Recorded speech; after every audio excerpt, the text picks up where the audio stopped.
Hey guys, got another one today. CO2 this time. This is the Crosman SNR 357. It is an all metal, other than the grip, air pistol. It's got a little 3-inch non-rifled barrel. So it's smooth bore. It's unique. And the way that you load your BBs into these little metal shell casings. They have one for pellets too. Right now I have it loaded 3 pellets, 3 BBs, one after the other. Here's the problem with these. You get where, up in here where the CO2 goes, that piercing nipple breaks, and as soon as you put a CO2 in it, they leak off. All the CO2 runs out the gun, it won't shoot. So I'm going to show you today what to do if your CO2 leaks. It's easy. Now, proper fix is send it to Crosman, have a new piercing valve put in it. But what I use is Teflon tape. You take the Teflon tape, you pull your little piece off. Let's get some Teflon tape off here. Let's get rid of that end, ain't very good there. And for those who have never shot one of the SNR 357s, it's not a very accurate gun. It don't have enough power to do much of anything. Pretty weak. But it's fun to shoot. It's great for weapon training. Teaching a kid how to handle a firearm without actually putting a firearm in an experienced person's hand. But anyhow, I take a little piece of Teflon like that, and I fold it over twice so that it's 4 layers thick. I'm playing Butterfingers today. Okay, and then I simply take my CO2 cartridge, right,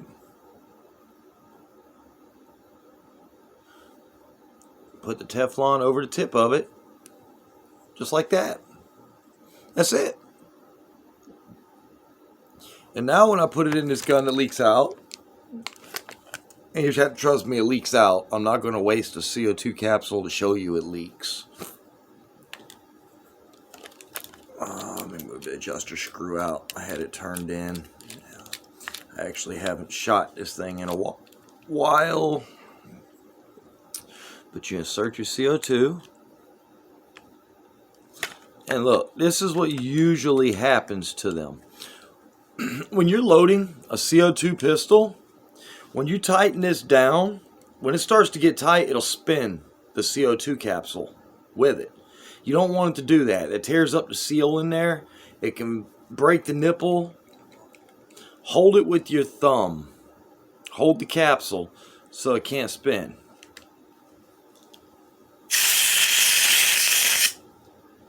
And there we go. No leak. No leak. She now holds CO2.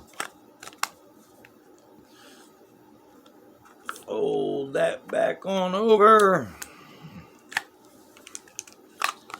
This handle is what happened to this thing is I give it to somebody new to air guns. That's their first. And they did not hold the CO2 capsule. I think they ripped the grip all the way off. But there you are. That's how you get it to not leak. It's a 6-shot dual action. You just pull the trigger or cock and pull. The safety, this opens the pistol. You push it forward and it releases the cylinder. Whoop! Look at there. That's something you don't want to do. You don't want to dump your rounds all over the ground. But that releases your cylinder. And things fall out pretty easy.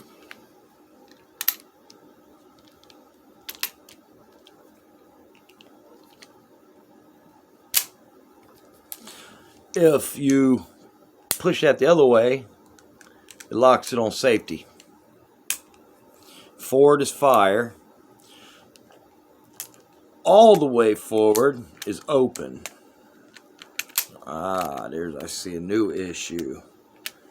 I guess they beat the crap out of it because it's starting to get slack in the cylinder. But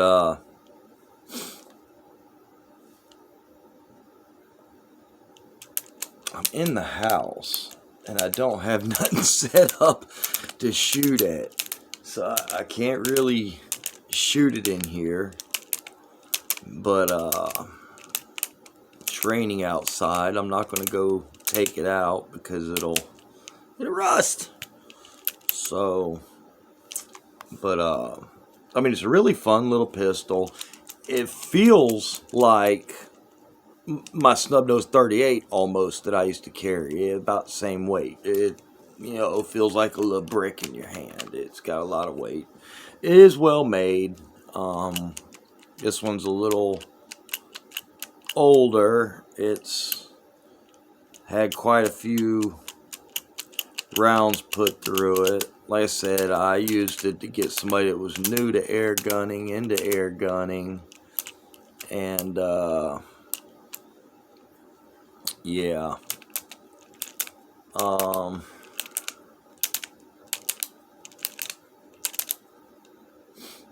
If you happen to come across one and you just want a fun plinker, especially if you're going to do like an indoor range, you want to shoot in the house, you don't want a whole lot of power because it can go through your whatever you use for a backstop, put holes in your walls, bust a window, hit something in the house, ricochet around.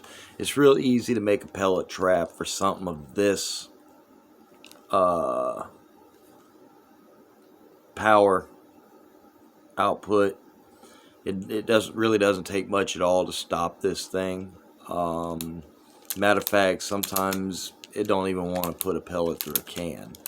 So it just puts a big dent, and that's about it. I hardly ever have had one of them pass through a water bottle. They usually go in and stop in the bottle. But it's a lot of fun. It's a whole lot of fun. It was about $68 at Walmart years ago. I'm not sure if Walmart still carries them. If you want one to shoot outside at any longer distances, I would recommend getting the, I don't quite remember the model number anymore, but they make a revolver that's all metal like this, same cartridges. It is not BB and pellet. It is pellet only, and the reason being, it's got a rifled barrel. Okay, and well, shooting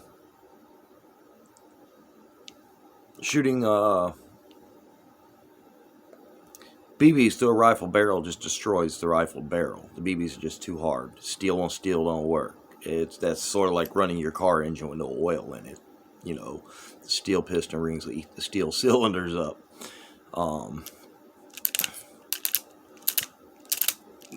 That's why back when I used to have say my Powerline 880, my Daisy Powerline 880, even though it says BB and pellet, I never loaded BBs into it and shot BBs because I didn't want to mess up the rifle steel barrel, because the Powerline 880 was really a decent little multi-pump air rifle and a good squirrel gun within 15-20 yards. So yeah, but I went to load this up the other day and it leaked off. So I went and found my Teflon tape, and I was thinking, hey, there might be people that think these things ain't no good because they leak no more. They can't get them to keep CO2. So why don't I show them how to keep CO2 in it? So that's how you do it. Just put a little Teflon tape over the ends of your CO2 cylinders, and yeah, you'll be back shooting again in no time. Till later, thanks for watching the video. Don't forget, like, subscribe, thumbs up if you found the video good. And y'all have a good day. Peace.